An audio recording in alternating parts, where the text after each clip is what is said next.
Here to talk about our own house purchase. Yay. I am Stephanie. And I'm Bryce. And we are the Lugos, professional realtors serving the greater Phoenix area here in Arizona. And we are with My Home Group Real Estate. And we just bought a house for ourselves, our own dang selves, in a seller's market. Yeah.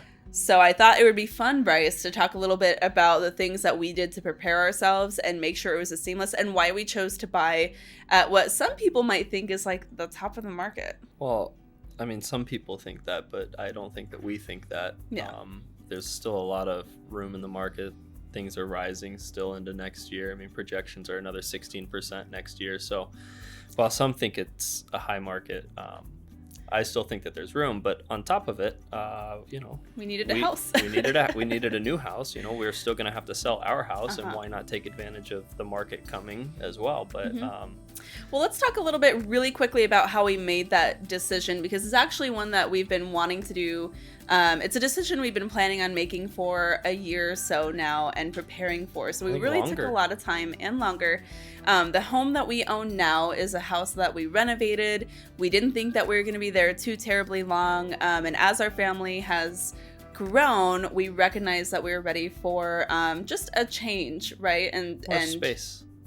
A little more space. Not that there's anything wrong with our current home, but no, we love our home. But Grady, our son, is we have dogs and we have a little one, and we need more space. We needed more space. So we started this process over a year ago. Mm-hmm. Yeah, we identified the area that we wanted to. We got very clear on the area. We were a little flexible, but we tried to make sure that we were super clear on the area, and then made sure financing was in order. Mm-hmm. And we had our search. We hired really good real estate agents. No, we were prepared. Preparedness is key. And I think that's kind of taking a little bit of our own advice, because when we're working with buyers here in the Phoenix area, as that is our profession, we are usually saying, like, get in touch with us even if you think you're not going to move for another 12 months. Right. Some of our most successful client stories, not that we can't make it happen quickly, but some of our most successful homeownership journeys happen when they reach out to us with ample time to prepare. And I'm really glad that you and I gave ourselves that breathing room, even as the market has been appreciating in value, even as interest rates have varied a little bit, which we can talk about. We gave ourselves a lot of time to feel really secure in the decision that we made. Mm-hmm. No, the biggest thing that we did. Yeah. Was being ready.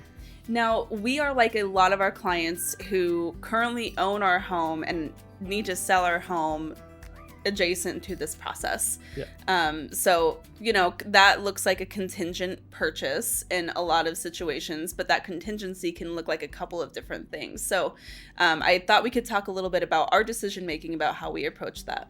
Yeah, for us, we have a little bit more that we want to do to our house before we sell it, I think. So while we could have gone the contingent route, we didn't go the contingent route, mostly so we could prepare the home, and also with Grady running around at home and you working from home, the space, we need that space still until we get into the new house, which we're not in it. We have bought the house, but we are doing some renovations to it as well. So but like you said, most of our clients own a house, and so a lot of our clients have that experience too. And we just had an amazing set of clients who actually found us on Instagram, purchased their dream home, which happens to be in the same neighborhood, so now we get to be friends, which is very exciting.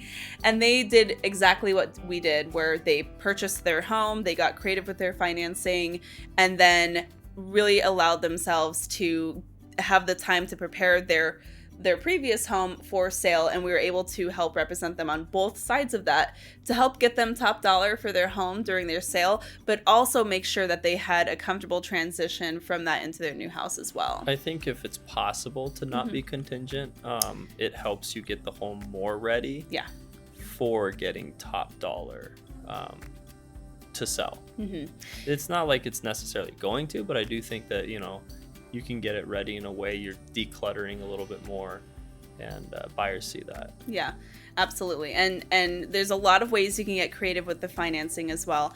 And one of the things that we always talk to our clients about too is when you purchase a home. So say you close in December, which is when this video is getting recorded. Say you close on your home in December, your first initial monthly payment is not until the following February. So you do February 1st. So you do have a little bit of that gap where if that is a, you know, quote unquote risk that you're willing to take on, you do have a little bit of extra time to move into your new home and prep your past home for sale. So that's kind of what we opted to do. Now, I did want to talk about the interest rate situation. Now, we talk a lot about on this channel, like the effects of interest rates on affordability. And that was something that was really top of mind. So even though prices seem very high right now and appreciation continues to rise in terms of home values here in the Phoenix area, we understood that it was still a really great opportunity for us to purchase, especially because interest rates are still low. Yeah, I think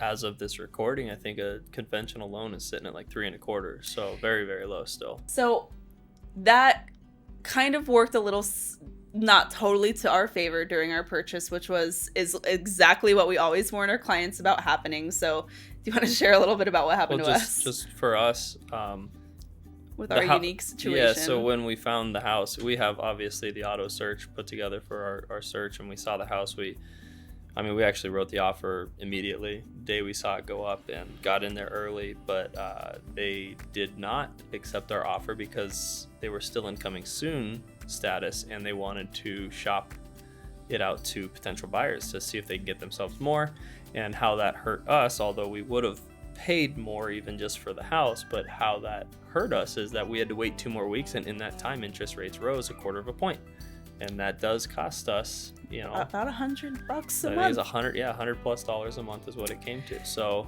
it's just funny because we talk to our clients about this stuff happening, and then it happened to us through no fault of our own. I will say we were so fast. We were fast. We were ready. We were prepared, and we would have, you know, we wanted the house. Yeah. And I will say that is not something that has never happened to another client of ours. So I'm glad, you know, if it had happened to anybody, I didn't want it to happen to us, but I will say it has not happened to any of our clients where they've been made to wait. It's out of our control anyways. It is out of our control. We don't get to control the way that the seller responds to offers. Yeah. So, and that's what happened to us. Yeah. And a lot of sellers will do that. They will wait a couple of days to make sure that any interested buyers have an opportunity to submit their offer so that the sellers can make a really great strategic decision. And that's something that we've done with our sellers too, if that makes sense. 2 weeks, yeah, it was a little aggressive. Yeah. It wasn't fun. When I tell you that those are the longest 2 weeks of my life. Yeah. It was definitely tough. Yeah. So now we have a home, and we're making some quick cosmetic updates to it before we move in.